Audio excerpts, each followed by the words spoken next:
So I added a cat into Gelli World. Happy spring, everyone! It's been a bit, like, over a month, kind of a bit. But we got a lot of new things to talk about, as you probably are already seeing. So let's just do it! Let's start off with the sky and weather. I wanted to make the backgrounds look a little bit more interesting, and I wanted to make the game feel a lot more involved. So I added a sun and a moon into Gelli World, which is really awesome. And I added an awesome gradient sky background that changes depending on what time of day it is. Here's the sky during sunrise, day, sunset, and night. There's also some stars that appear in the sky during night. And I want to add a moon cycle in the future, so you'll be able to see stuff like crescent moons and half moons, which would be really, really cool. Okay, now let's talk about some weather. If you direct your attention to the top right-hand corner of the screen, you can see that I finally have visuals that show a lot of the information about the game, such as what day it is, the time, what season, and what weather it is. This is clear weather, nice skies, the sun is out, and there's some clouds that pass by.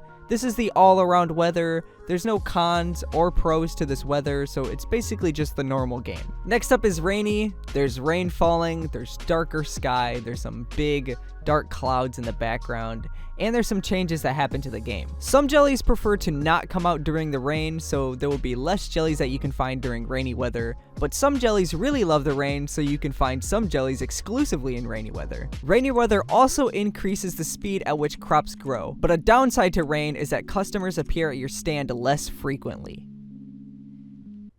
He's just gonna buy nothing? Like, what were you looking for? The last weather in the game is stormy. You'll have the same benefits to your crops growing faster, but you'll find less wild jellies during stormy weather, and your customers will come less frequently. There's basically going to be very few customers that'll come out during stormy weather, so it's not a good day for your store. There's also a chance every time the hour changes that thunder will appear on the screen, and it's just a small little flash. I made sure not to make it too crazy because I didn't want people with epilepsy to have any issues with it, so I made it kind of slow and a little bit dimmer. And that's all the weather that I have in the game currently. I do want to add stuff like snow and snowstorms, but I'll have to get onto that later. But for now, we just have rain and thunderstorms. But I think it's a really great start to the weather system. You'll have to tell me what you guys think down below. And if you've been looking out, you've probably been seeing this jelly and wondering, what the heck is that? This is a brand new base jelly called the Pastelli. And what I'm considering a base jelly is this one is basically like the average green jelly that you guys are used to, so it can be used for fusion. Oh wow, it's getting knocked all over the place. It can be used for fusion, and it's basically just a green jelly, but it looks different. It's exactly as common as a normal jelly, and I just thought it would be cool to have two different types of normal jellies so people can pick between which one they like the most. There also might be some special unique fusions tied to this jelly as well, so look out for that in the future. As you know, all of these changes are getting the game ready for the Kickstarter that'll be happening in the future, and one of the main things that I want to show off in the Kickstarter is all the different locations in the game. So here we have the start to the town. You can see that there's a broken building here, and as you may know, one of the major things in this game is rebuilding this town to make it your own. So here we have one of the broken buildings, over here we have one of the fixed buildings, and over here we have another broken building. Obviously this town is just a placeholder. I just put these buildings in here so you guys can see a little bit of what this place will be like in the future, but I'm super excited for it. Real quick, I just hopped over to A-Sprite to show you another one of the buildings. The Lunarlane alphabet just somehow manages to sometimes look like English. So this kind of looks like it says tools, but yeah, it says tools in the Lunarlane alphabet. Actually, I'm going to be really honest with you guys. This doesn't say tools. These are actually E's. The O doesn't look very different from what this looks like, but yeah, these are actually E's in the Lunarlane alphabet. Anyways, let's look at some other areas in the game. This is Lavender Beach. It's a small area that signifies the end of the map. Also, ignore the moon underneath the ground there. It's definitely not a bug. It's an Easter egg. I don't call them bugs, I call them Easter eggs. And this stock is really special because if the Kickstarter fully funds and I hit all of the stretch goals, there will be a boat here that will take you to other islands. So if you want to see that, definitely check out the Kickstarter when it's up. Now, I did say this is a small area, so it doesn't have that many unique items, but it does have 2 unique items and a unique jelly. This is a really good place to come to early on because you can find a few items that sell for a pretty penny. So the first item that you can find here is the seashell. And there's also a really rare spawn that's sandcastles. And when you break the sandcastle, you can get starfish. Like I said, this place is really good to come to early on, or just whenever you have free time so you can get a few items and sell them off for a quick buck. But there's also a jelly here. This is the jelly you'll find on the beach, and it only comes out during rainy and stormy weather, and it's known as the shell jelly. Basically, the shell jelly is a normal jelly that loves playing pretend so much that it put a shell on its head and that changed its entire species. I can't exactly tell you how that works or makes sense, but it does in the Gelli World universe. This is Vanilla Plains, the first area in the game and a place you guys are probably very used to. But as I teased in the beginning of the video, this is Coriander Forest, and it's the second area in the game. So once you get far enough in the game, you'll unlock this area that has brand new resources, new jellies, and new crops. I only have a small sneak peek of this area to show off for you guys, and one of those things is this brand new jelly known as the Felly, and it's a cat jelly, which is really, really cute, and I love it. And you're probably wondering how to tame the Felly, and you tame that using Arrow Leaf, which is a brand new crop to the game. So let's see if I'm lucky enough to tame this guy. I got it first try. I'm a pro.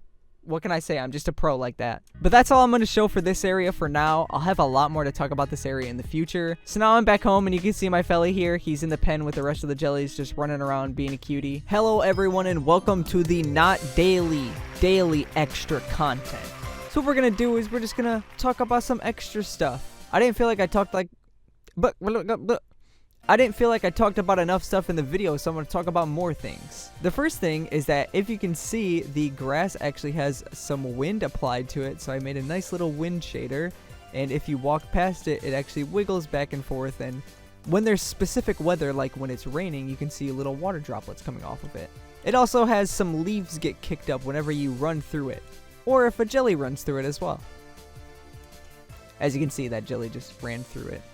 What a crazy guy. Oh! What the heck, man? The next piece of extra content is that I added some squishy little squishiness for when you plant the crops and when they grow. I don't know how long these take to grow, but we might be sitting here for a while. Now, I'm not fully finished with this yet, but now when you do a rebuild, you give all of the resources. You can see that it turns white and a little hammer icon appears, and you have to keep pressing the E button to fully complete the build. It just makes it a little more cinematic, and it feels more like you're actually building it. Okay, crop, I'm gonna sit here and watch you like a hawk until you grow. It's raining, so the crop should grow faster, and I have the crop set to grow pretty fast because of testing, so I got my eye on you, buddy. Any minute now. It's getting nighttime. Grow. Just grow. Oh, the carrots grew. You can see that the carrots grew. Did you see it? Do I need to put that in epic slow-mo? Another super cool epic bonus thing is that when you pick up logs and other heavy objects, particles come out to show that your character is kind of tired, and you carry it very, very slowly. Also, don't do this, but you can actually throw them at jellies and it knocks them back. But don't do that, that's mean. One last thing that I'm going to show you guys is that I added a new heavy resource in the game, and it is stone, and when you break it, you actually get stone. So stone is now in the game, and it'll be one of the core resources that you'll be using to build things. Let's see if I can tame this one on the first try as well. I'm just that good. Or I put it as a 100% chance for this video. I'm still working very, very hard to get the game Kickstarter ready, so I hope you guys bear with me while the videos take a little bit longer to be made. You probably also noticed that I didn't use my camera this time. I'm trying something different and seeing if not showing my face changes the video and how many views it gets and whatnot. It's just an experiment. I am buying a better camera though, because a lot of you have said that my camera quality is pretty bad, which yes it is. I've been using a really old camera, and using that sweet YouTube money, I'm going to be buying a new camera very soon, which is really awesome. But I think that's going to be it for this video. Thank you guys so much for watching, and as always, I'll see you in the next devlog.